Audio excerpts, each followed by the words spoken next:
le verset 17. Ce n'est pas pour baptiser que Christ m'a envoyé. C'est pour annoncer l'évangile.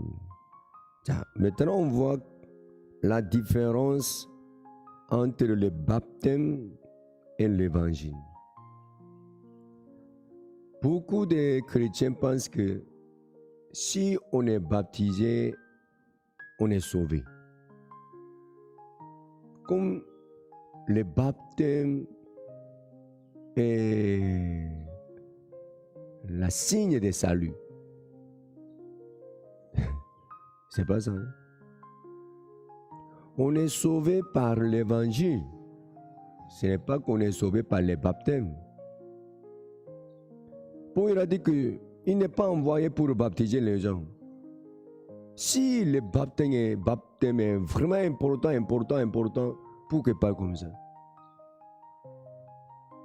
Est-ce que vous comprenez? Ce baptême, ce n'est pas baptême spirituel, c'est baptême physique.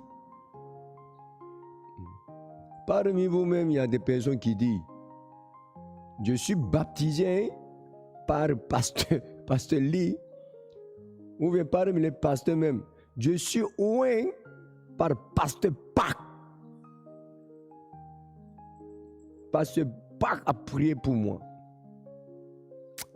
C'est pas même oint.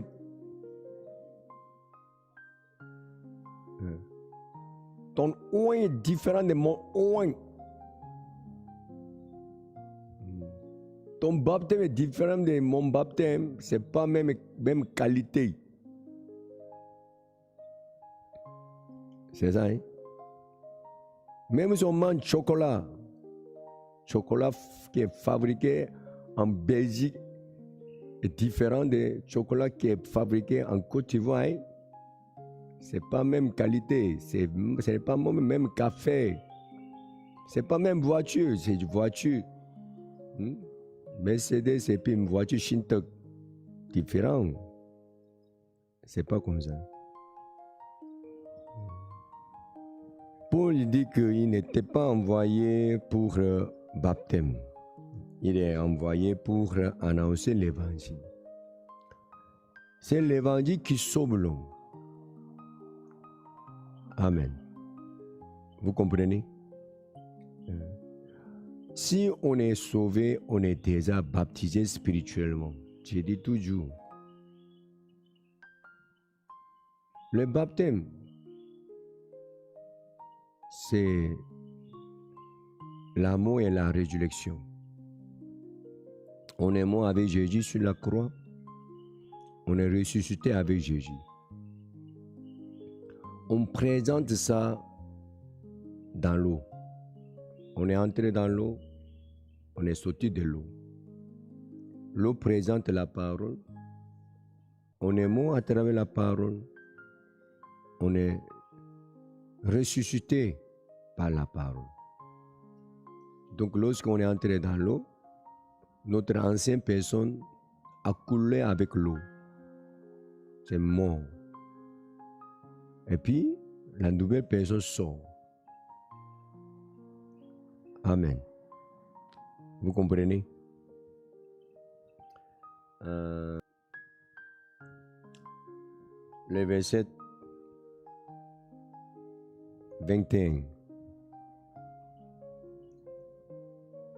Car puisque le monde avec sa sagesse n'a point connu Dieu, dans la sagesse de Dieu, il a plu à Dieu de sauver les croyants par la folie de la prédication.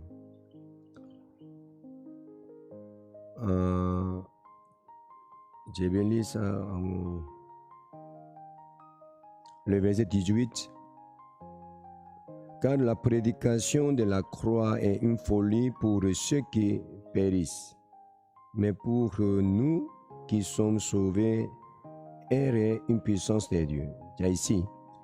Pour ceux qui périssent, c'est qui? Pour ceux qui périssent, ils sont comment? Pour ceux qui périssent, ils sont qui? Verset 22. Les Juifs demandent des miracles. Les Grecs cherchent la sagesse. Nous prêchons Christ crucifié. Ça, voilà, il y a les gens, il y a les Juifs qui demandent des miracles. Ça veut dire que nous voulons annoncer l'évangile à celui qui cherche les miracles. Il a écouté l'évangile, son cœur sera satisfait, ne sera pas satisfait. Hein? Il ne sera pas satisfait. Il veut qu'une personne qui est morte soit ressuscitée. Ou bien un boiteux marche. C'est ça, hein? Parce qu'il demande des miracles. Ou bien les Grecs cherchent la sagesse. Il veut apprendre, il veut comprendre la Bible avec une manière théologique. C'est-à-dire en hébreu, en grec, vous comprenez? Il veut décortiquer la Bible littéralement. Vous comprenez? Sans montrer le cœur de Dieu. Donc pour eux, l'évangile que nous prêchons, c'est trop bas. Le niveau est trop bas pour eux. Ah, on connaît ça, on connaît ça. Ils méprisent, alors qu'ils ne connaissent pas. Il y a verset 21, car puisque le monde avec sa sagesse n'a point connu Dieu, il ne peut jamais comprendre l'évangile avec sa sagesse. Je n'ai jamais rencontré une personne qui comprend la Bible avec sa sagesse. L'homme ne peut jamais comprendre la Bible avec sa sagesse. C'est impossible. Lorsqu'on prêche l'évangile, ce n'est pas qu'on utilise certains dictionnaires pour expliquer la Bible ou bien certains. Non, hein? On ouvre la Bible et puis on prêche. Toute parole qui est écrite dans la Bible, c'est écrit terre à terre. Mais les gens ne comprennent pas. Donc, Dieu devait annoncer l'évangile à travers quoi? À travers notre bouche. Si Dieu a envoyé la Bible seulement, qui sera sauvé? Ça, maintenant, vous voulez évangéliser. Vous donnez la Bible, vous achetez la Bible et puis vous donnez la Bible. Et puis il dit que, Hippolyte, tu seras sauvé. Qui sera sauvé? Personne. Je vous dis, personne. Ils ont besoin de celui qui explique la Bible. Mais ce n'est pas expliquer, mais explication. On montre les passages, voilà. C'est fini. Ils sont sauvés. C'est pas ça. Vous comprenez? Forcément, on a besoin de prédicateurs pour qu'on puisse comprendre la Bible. Donc ici, il a plu à Dieu de sauver les croyants par la folie de la prédication. Oui, pour eux, pour certaines personnes, ce que nous prêchons,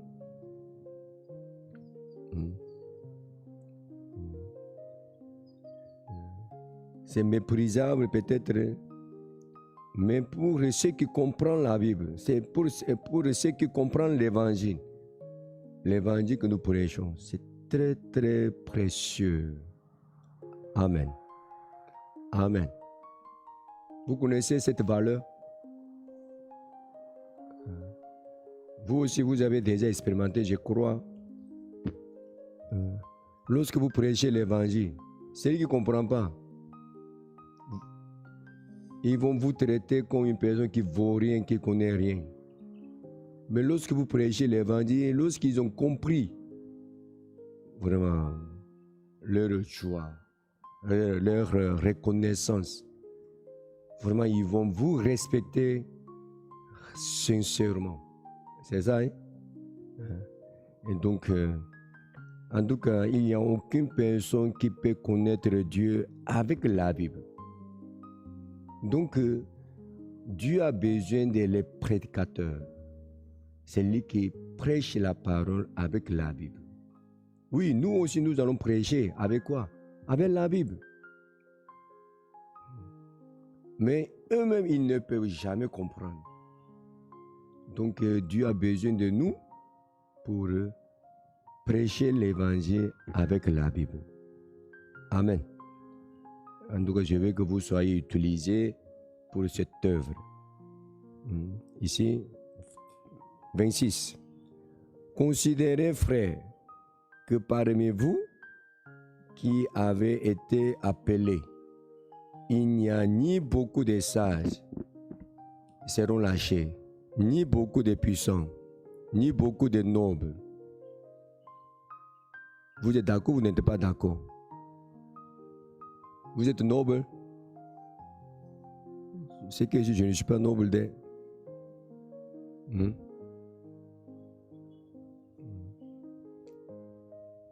Je ne suis pas sage, je ne suis pas puissant, je ne suis pas noble. Mais, 27, mais Dieu a choisi les choses folles du monde pour confondre les sages. En tout cas, beaucoup de personnes sont confondues. Hein? Dieu a choisi les choses faibles du monde pour confondre les fortes.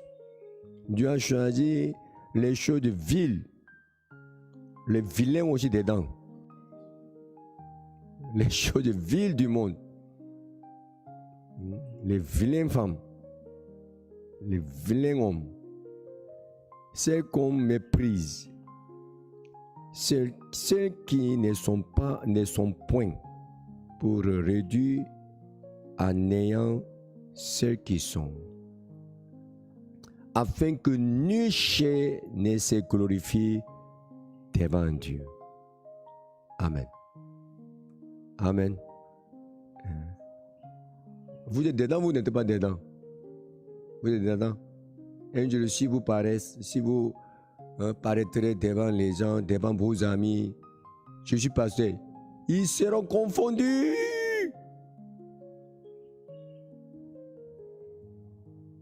C'est ça, hein?